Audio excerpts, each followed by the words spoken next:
Good morning. Good afternoon. Never know when you're going to be watching it. Good evening. Yesterday, I created 2 shorts. I published them on YouTube. I published them on Substack. I published them on X.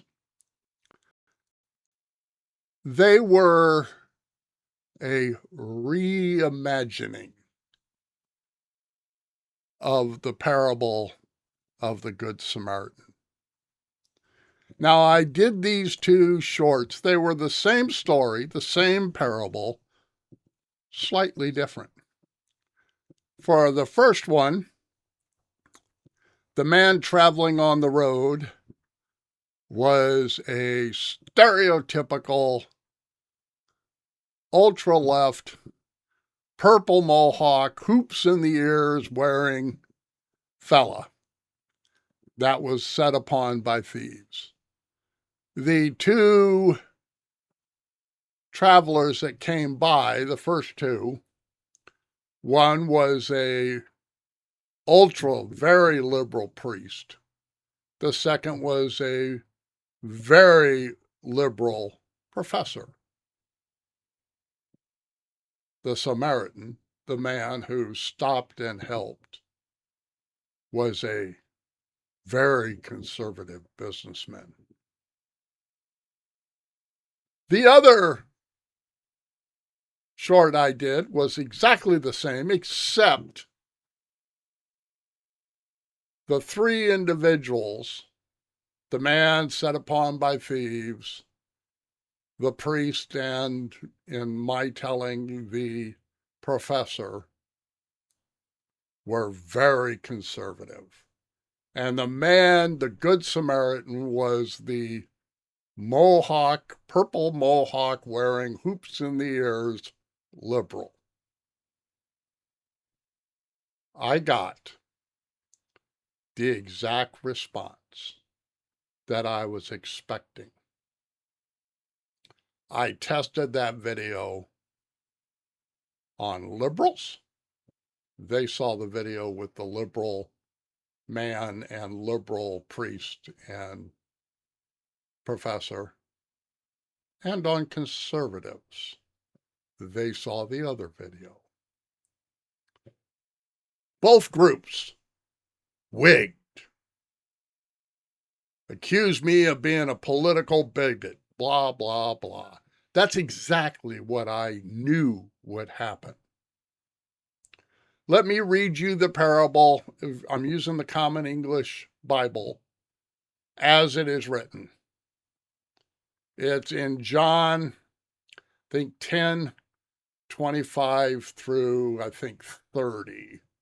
I will check that, or you can check that. Start at verse 25. Now remember, Jesus is talking to a group of people. When you hear a legal expert, it's basically a Levite or a Sadducee, somebody who is attempting to trap Jesus. A legal expert stood up to test Jesus. "Teacher," he said, "what must I do to gain eternal life?" Jesus replied, "What is written in the law? How do you interpret it?" He responded, "You must love the Lord your God with all your heart, with all your being, with all your strength, and with all your mind, and love your neighbor as yourself." Jesus said to him, "You have answered correctly. Do this and you will live." But the legal expert wanted to prove he was right. So he said to Jesus, "And who's my neighbor?" Jesus replied, "A man went down from Jerusalem to Jericho. He encountered thieves who stripped him naked, beat him up, and left him near death.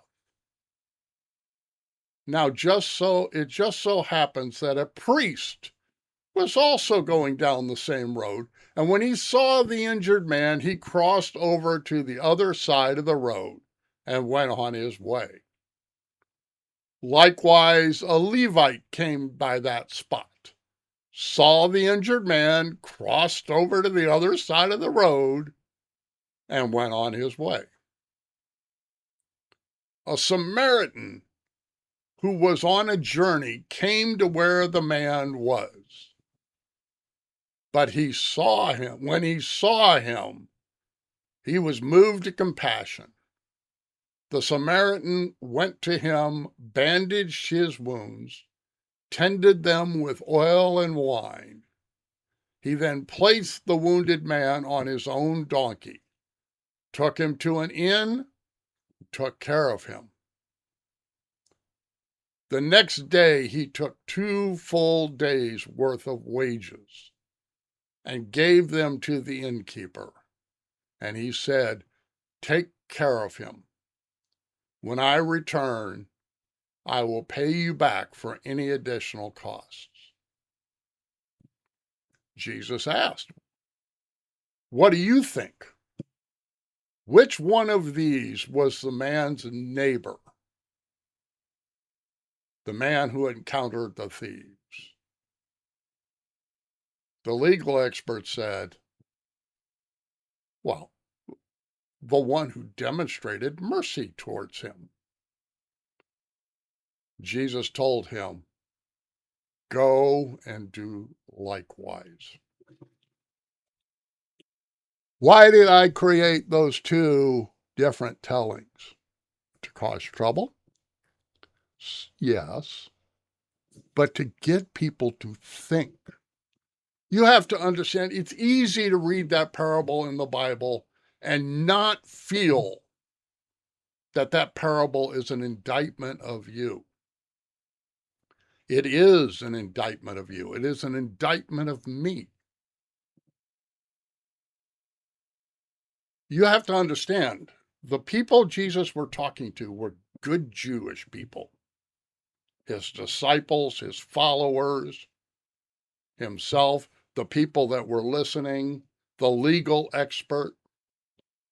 These were all good Jewish people. And the priest and the Levite were good Jewish people that good Jewish people looked up to and tried to emulate.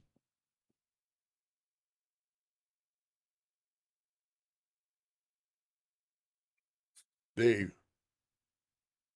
Samaritan was, as far as good Jewish people were concerned, bad people. People from the wrong side of the tracks.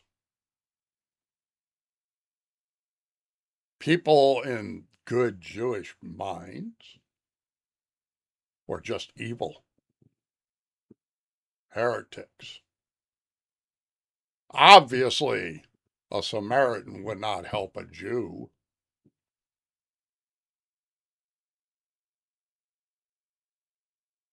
Jesus was basically figuratively smacking us all upside the head. That's why I did those 2 retellings.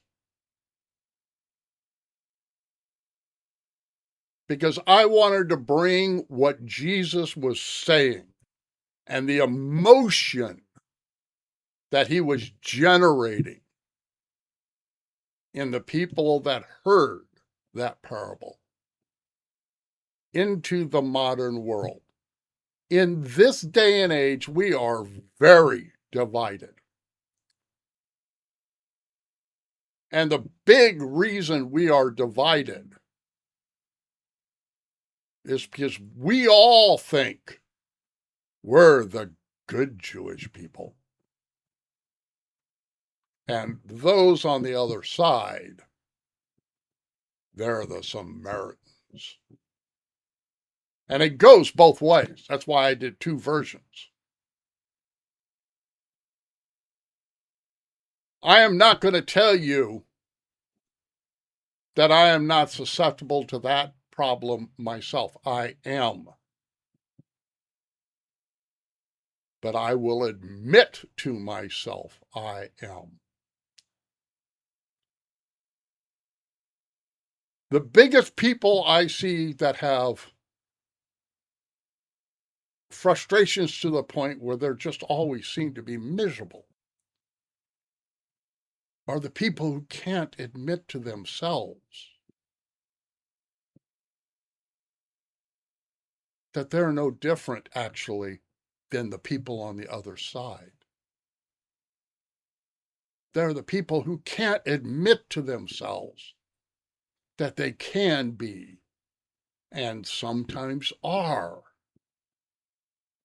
the priest and the Levite, excuse me, not the gene, the Levite, walking on the other side of the road because the injured man is one of those people and he probably deserved it.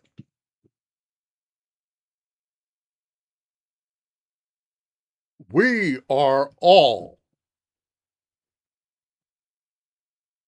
the priest and the Levite at different times in our lives. The only way we can become the Samaritan is to know that about ourselves, which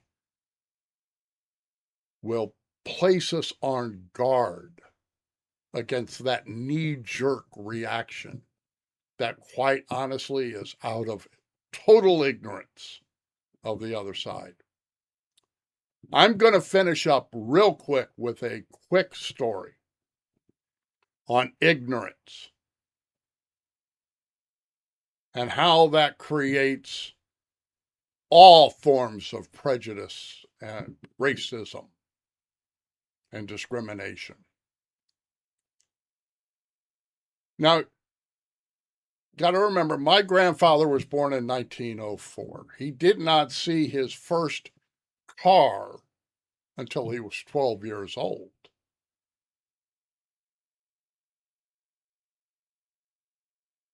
He had moved to Omaha. And I'm going to apologize for what I'm going to say, but I am going to use the words that my grandfather used. He said to me one time, he had a neighbor across the street. It was a black family, hardworking father. Clarence was the name of the father. My grandfather was talking about racism he encountered when he was on a jury for a woman, a black woman who had killed her husband who beat her. And she had told that husband if he ever came back, she'd kill him. And in a rage, he was storming up a set of stairs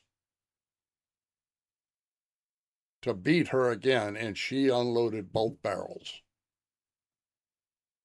And my grandfather was frustrated because they had a man from Missouri who refused to acquit the woman. He demanded she be convicted. And he was on the jury, and because this was a capital murder case, it required a unanimous decision, and they couldn't get that man to change his mind. And the judge kept sending them back when they told the judge they're hung. And my grandfather was angry because he said it was obvious that woman was fully justified. Here's the ignorant part. He didn't even know. He just literally didn't even know what he was saying. and it shocked me, but it opened my eyes. I knew my grandfather was not a racist. That story he was telling of his anger and frustration in that jury room shows he was not a racist. And then he said this. Now, we've never had a problem up here, this in a section of Omaha, until, and I apologize,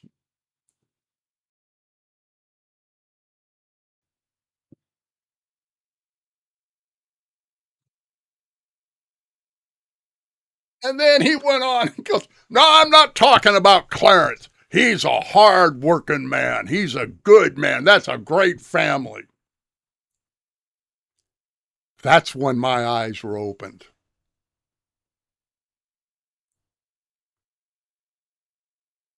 Bigotry, racism, discrimination against other people with other beliefs all stems from a place of ignorance of self, ignorance of other people, ignorance of the fact that we are no different than any other human being alive on the earth. We are all the same.